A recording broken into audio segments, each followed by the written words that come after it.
Hey guys, welcome back to another episode of the Music Den. I'm your host, Armando Venditti. Hoping you guys are having a great day, and above all else, that you're indeed looking after yourselves and one another. Today, ladies and gentlemen, I want to welcome you to a special live album spotlight, and this album is what's in the spotlight. Ladies and gentlemen, again, forgive the glare. I present to you Deep Purple, made in Japan, 50th anniversary 6-disc Super Deluxe Edition. There you go. Nice Japanese writing in the frame there. There you go. This was released on August 15th, 2025 through Warner Records and Rhino Music, respectively. Now, this release has been much anticipated due to the fact that the main album, the main Japan album that was originally released in 72 and 73, has been remixed by none other than Steven Wilson. Steven Wilson, as you may or may not know, you probably do know, is responsible for the remix releases of the Jethro Tull back catalog, the book edition box sets that have come out over the past few years.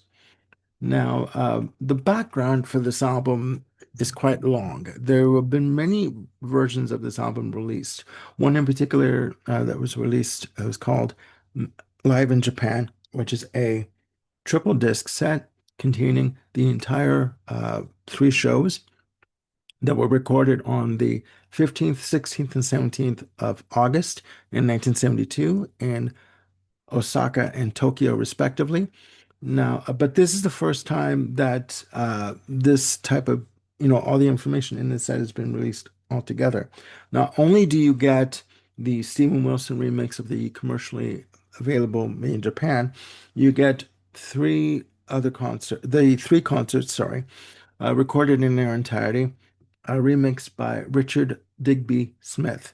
So you get a lot in here. And the box set was remastered by Andy Pierce and Matt Wortham.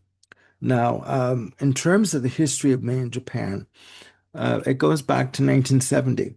The band had, unbeknownst to them, had a bootleg, a live bootleg available out there by the name of H-Bomb.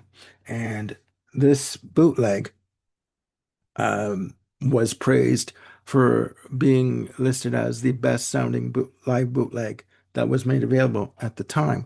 The band had long resisted releasing a live album due to the fact that they thought that a live album could not possibly capture the energy and experience of seeing them live in concert. But Warner Brothers in Japan basically put the bug in the air and somewhat pressured them to consider releasing a live album. And they eventually acquiesced and taking on a tour of Osaka and Tokyo, respectively, again in August of 1972 for the 15th, 16th, 17th. And they did agree to release an album eventually, due also to the fact that the release and popularity of The Who's Live at Leeds and the Rolling Stones Get Your Ya-Ya's Out uh, prompted them to agree to it under two conditions. One, it would only be released in Japan because they didn't believe that the North American audiences would buy a live album. And two, if there was anything in the mix on the recordings that they didn't like, they wouldn't release the album. Those were the two conditions. Well, the album was originally released on 8th of December 1972 in Japan, the 22nd of December of 72 in the UK, and eventually would be released in North America on the 30th of March of 1973, again through Warner Brothers Records and Purple Records, respectively. Purple Records being their own record company through distribution by EMI, and then later through Universal Music. Now, in terms of the Steven Wilson remix, I gotta tell you, I've listened to it and it is amazing. It is amazing. Wilson has said of the new mix, it's all completely as it happened on the night. The album has a power and a sense of abandon that they never quite captured in the studio. Hopefully, the new mixes make it feel as if you were there. End quote. And in listening to the album, I would agree. There are seven tracks in total, with a total playing time of 76 minutes and 44 seconds. I have this album in various formats. I have it on vinyl. I was able to find a pristine vinyl version of this in Calgary in 2014. I've never even played the vinyl version because there is not one speck on the vinyl and I don't want to ruin it. I also have it on double disc, released through Purple Records. Now, again, 7 tracks in total. This album has been touted as one of the best, if not the best live album in rock history. Uh, Lars Ulrich of Metallica has said as much. And in listening to this album, I would agree. It is simply fantastic. This version of this album is simply amazing. It starts off with Highway Star. Now, the performances segue between, they flip back and forth, sorry, and segue between the performances in Osaka and Tokyo, respectively. Again, starts off with Highway Star at like 6 minutes and 46 seconds. All these songs are lengthy, a lot of improv, a lot of jamming going on, a lot of improv sections, and the energy and ferocity and ferociousness of these performances is just astounding. I'm sitting here listening to it, and I'm like on the edge of my seat. I can't even believe how good this is. Then it goes into Child in Time, lengthy piece, 12 minutes and 19 seconds. A good amount of the tracks on this album are featured on the Machine Head release that they were supporting at the time. Child in Time is emotional, it's gut-wrenching, it is powerful. The separation of instruments on this mix is simply mind-boggling. What I do like about, again, about Steven Wilson's remixes, and I've said this before in other episodes for other albums, he likes to isolate the tracks and bring them to the forefront. You hear a lot of excellent overdriven guitar from Richie Blackmore, beautiful, beautiful organ work from John Lord, rest in peace. Just amazing, amazing. Ian Pace on drums is like a monster. He is ferocious. He is unrelenting on the drums. And Ian Gillan's vocals, sublime. Screeches and all, he is in perfect form. And Roger Glover on bass. Well, there's a lot of prominent bass in the mix. The bass is brought up to the forefront in the mix, and I love it. I just love it. And there's a lot of banter you can feel on stage between the musicians, and there's a lot of free form going on. You know, when I'm sitting here listening to it, I can literally imagine in the audience, I'm facing the stage, and I can feel myself within the audience at this show. And it is just amazing. You've got Richie Blackmore on the right, you've got John Lord on the left, and Ian Pace dead center in terms of the drum work. Amazing. It is amazingly done. And you really do get the sense that you are in the audience for this show. After Child in Time comes Smoke on the Water. Again, lengthy piece, 7 minutes, 27 seconds. Just really playful, you know, fantastic use of the hi-hat on that, and fantastic guitar from Richie Blackmore. He's in top form.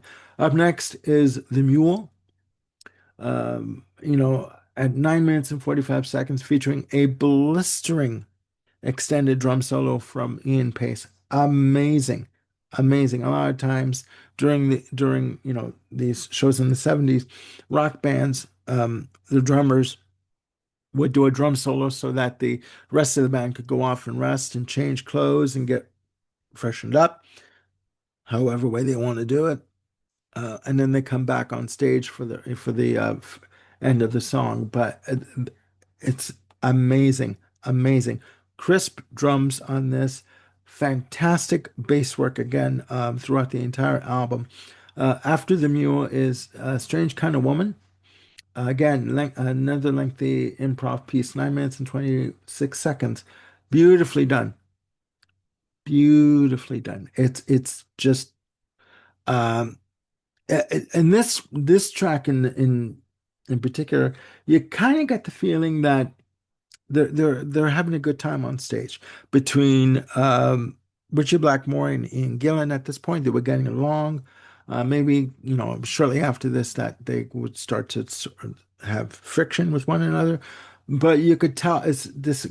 You I don't want to say, and when I say basic blues number, I don't mean in a bad way. I mean, a good time blues number. You can tell that they're having fun with one another on stage and enjoying each other and enjoying the audience. And there's good banter between Blackmore and Gillan in terms of doing guitar flourishes and Gillan repeating them vocally just to sort of see who could outpace each other, that kind of thing. Just amazing. Up next, after Strange Kind of Woman, is a blistering version of Lazy. Just you literally feel like the stage is going to explode. You really do. And again, they were going for overdrive on this, and it's just wonderful. I mean, I'm sitting here listening to it, and I'm like, Jesus Christ, like, like, could anything else happen that, would improve this? But you know what? They do. And they end off with Space Truckin', recorded in Osaka, Japan, on the 16th of August, with a playing time of 20 minutes and 2 seconds. So this was the final track of on the album on side four. Amazing, amazing. Just improv all over the place, guitar soloing, uh, organ soloing, and at some point the two come together. Like they do twin lines, twin melody lines between the guitar and the organ. It is just wonderful, and I do believe that this is a complete performance of Space Truckin' because they come to the end of it and they do like a dead stop, and there's like a good 10 seconds before the audience realizes that it's over, and they start going crazy. They start going nuts, and you can tell that the band are excited about it and they're happy that the audience is enjoying this. Now, what's unique about this set, ladies and gentlemen, is that disc 5 in this set has the encores that were performed on the tour. So for I don't want to say for the first time, because you do get the encores on the Live in Japan set, but you do get the complete show. So you get encores of Black Knight and Lucille and Speed King. Okay. Black Knight was performed as the encore for every performance, but they would alternate between Lucille and Speed King for the other encore. And you also get on disc 5 um, single edits of Smoke on the Water for various territories like Germany and Mexico and the US. So you get a uh, you get the full performance for the show. Now, I'm going to go through this with you and, with your patience. Just get this here. Now, here you have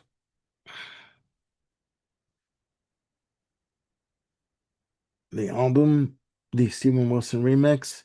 Again, there's a glossy finish to all of the covers on this. Even it comes with a couple of books of information, a tour program, replica, etc. And it's the original album replica. And I'll open this up for you to show you what's inside. Again, forgive my stubby fingers, ladies and gentlemen.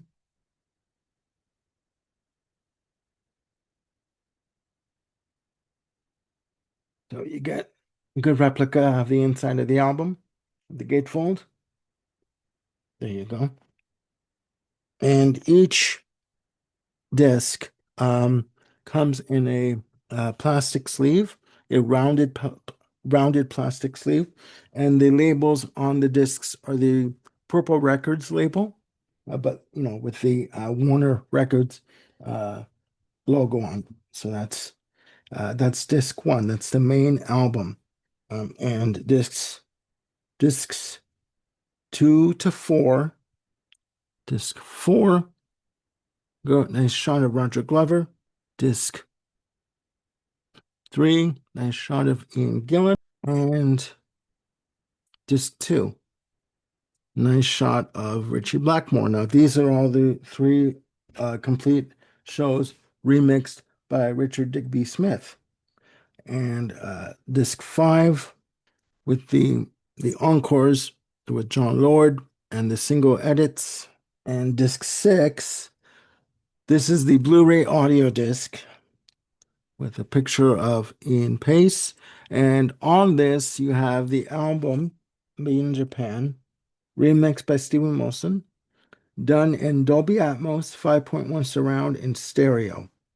So you get a good bang for your buck in terms of what you get in the package. Now, the package also comes with a couple of books. This is the book, 48-page book of photos and uh, essays and some, comments from people like Slash, Robin Zander, Joey Tempest of Europe, Robin Zander of Cheap Trick, and Rick Nielsen of Cheap Trick. There's the front cover again. They all come in a glossy finish. So there is going to be a glare when you put it up to the camera. And I'll just show you quickly what's inside. There you go. Nice shot of Richie Blackmore there. And it also comes with a Japanese tour book. I'll just show this to you. There you go. Nice purple tint on this. And there's Japanese script inside. I'll just show you briefly. There you go. Nice shot of members of the band of Richie Blackmore, Roger Glover, and John Lord in black and white. And you have the Japanese script. So if you can read Japanese, you're good to go. And it comes with a replica of the tour poster for the show, for the tour. And if I unfold this, I won't be able to get it folded back up. So there you go. But there you have it. A nice shot of Richie Blackmore there and red there, the tinted red. So there you have it, ladies and gentlemen.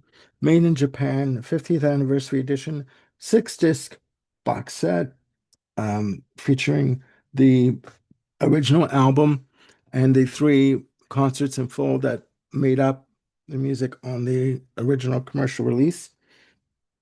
Plus, you get encores and single edits that were released in the various territories. Again, this is a fantastic show, and if I'm sure you're aware of Steven Wilson's work, as he's done with Jethro Tull, and his work here is simply exemplary. It's amazingly done. So please check it out. Once you've listened to it, let me know what you think and put your comments down below in the comment section. And and I paid, originally this was going for 110. I found it for 94, and with taxes, I paid something like 103 Canadian. You can get this on Discogs. You can get this on Amazon.ca, .com, .co.uk, and I would imagine at this point, eBay, if you want to pay a pretty penny. And you can also stream this on YouTube. All right, so there you go, guys. Again, once you've listened to the album, please put down your comments below and on the album and what you think, and and let me know what you think of Steven Wilson's work on this album, because I think it's simply fantastic. So that's it for now. Please click like and subscribe, and do hit the notification bell to keep yourselves on top of any new content I've got coming up. And this is simply amazing. All right. So enjoy it. If you can get your hands on it, enjoy it. I definitely will. All right, guys, have a good day. Look after yourselves, and I'll see you soon on the Music Den. Bye for now.